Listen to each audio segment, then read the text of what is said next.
जीवन में समाधि दिवस अर्थात पुण्यतिथि बाद में कर लेंगे ना भाई वो।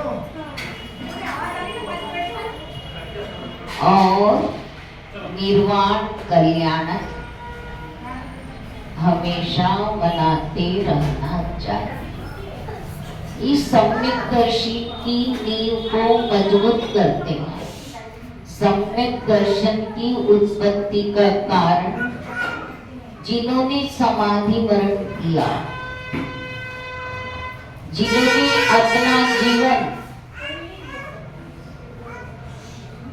कठिन तपस्या में बिताकर मृत्यु को महोत्सव रूप में सार्थक किया, ऐसी भव्य पुण्यात्माओं का पुण्यतिथि और तीर्थंकरों का कल्याणक बनाना चाहिए।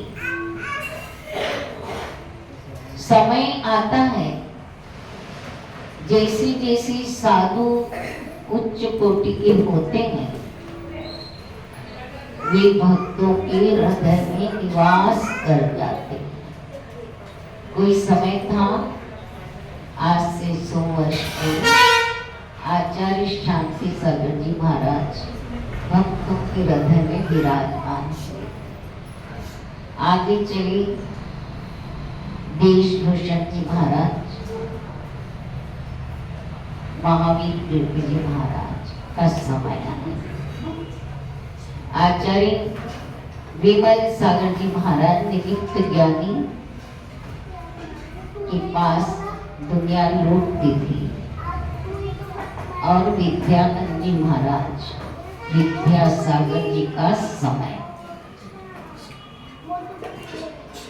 लोगों ने अपनी आस्था और अपनी श्रद्धा के पुष्प उनके चरणों में चढ़ाए। मैं भी अपने आप को बहुत सौभाग्यशाली मानती हूँ। जब थोबन जी में प्रथम दर्शन 79 में मैंने किया, तब आचार्य श्री अकेले थे और अन्य एलक करीब 7 एलक थे। मैं आहार देने गई, पहले दिन आचार्य श्री को अंतराय हुआ। दूसरे दिन गए, हम भी चौका लेकर गए थे। बहुत भीड़ थी। आचार्य श्री ने मेरा कोई पुण्य दूर खड़ी हुई थी कि जब नंबर आएगा शांति से आहार देंगे। सबको हटाकर हमसे 2 ग्रास आहार लिया और इशारा किया अन्य साधुओं को आहार दे दो। ये प्रथम आहार की उपलब्धि और उन्होंने इशारा करके बुलाना, ये मेरा अपना अमोघ भाग्य। उसके बाद कई बार दर्शन का मुझे लाभ प्राप्त हुआ और इंदौर में बहुत बार आहार देने का और ऐसे नजदीक में बैठने का आधा घंटा मैं आचार्य श्री के चरणों में बैठकर उनकी मुख मुद्रा ही निहारती रही।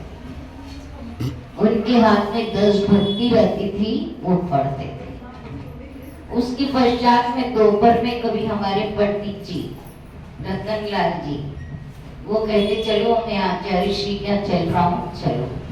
हमारी गुरु माँ की तत्वार सूत्र की पुस्तक प्रश्नोत्तरी उसी से आचार्य श्री संघ में पढ़ाया करते थे।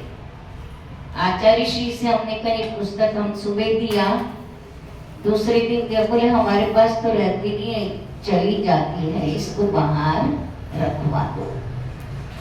ध्यान सूत्राणी माता जी की दोनों किताब, दोनों जिनवाणी उनको बहुत ही अच्छी लगती थी, उससे पढ़ाते भी थे।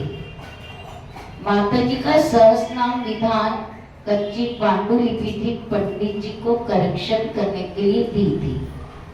पंडित जी हमको ले गए और आचार्य श्री से बोले मैंने प्रथम शिष्या को जिसको पढ़ाया उसकी यह प्रतिलिपि है। उनने सहस्रनाम विधान लिखा।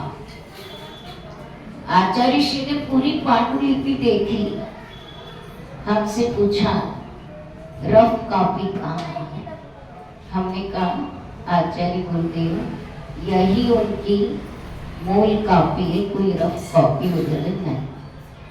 पूरा देखा, अत्यंत आनंदित हुए और मुस्कुराए कि बहुत ही सुंदर है।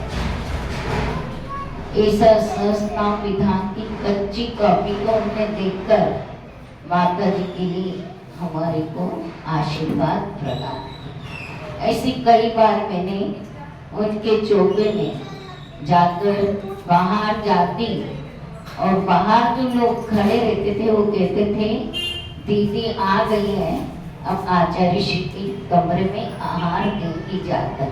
सिर्फ मेरी वहाँ पर एंट्री थी और मैं आचार्य श्री को आहार देकर आ जाता। एक बार की बात बताऊं, वर्तमान में वर्तमान सागर जी महाराज क्या पूर्णिमा मती माता जी, वो भी गंगवती माता जी के पास रहती थी ब्रह्मचारिणी अवस्था में। वो बोले एक दिन इनको भी ले जाओ आहार, आचार्य श्री को देकर आ जाओ। किसी चौके में जाना तो चौकी वाले का मन थोड़ा ऐसा हो जाता कि आचार्य भगवान मेरे यहाँ आए और ये लोग और आहार लेने आ गए। उसके मन में ऐसे मेरे हाथ में दूध की केटली थी। आज